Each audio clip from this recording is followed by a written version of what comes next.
may kwento ako sa'yo. Ano yun? Isang gabi, lumalakad yung bata sa isang gabi. Wala siyang kasama. May narinig siya parang tunog ng aswang. Sabi niya, ha, ha, ha. Sabi ng bata, ano yun? Parang may tumatawag na aswang. Tumakbo ang bata, natakot siya.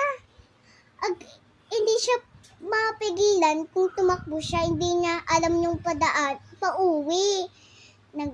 Nagbasbasala siya, tapos paglakad pa uwi kasi wala siyang masakyan.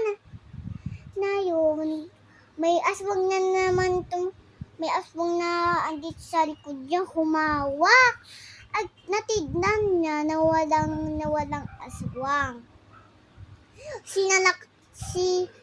Ano naman,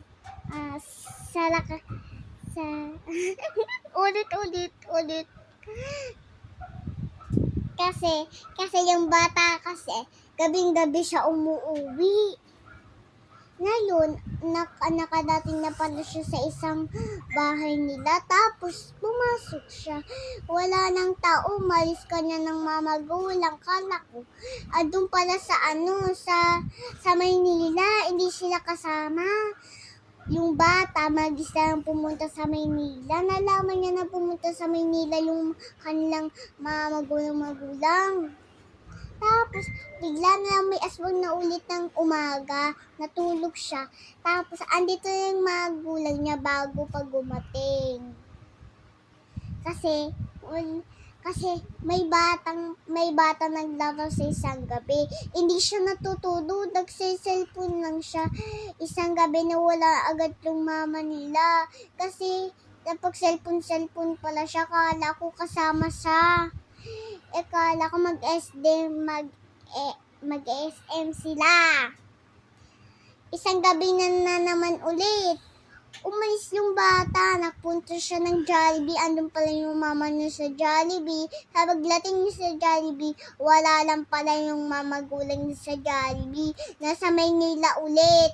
Kasi kapag gising ng bata ng umaga, pumunta siya sa Maynila, nalaman niya na tumulog siya sa hapon kasi inantay niya yung mamagulang niya.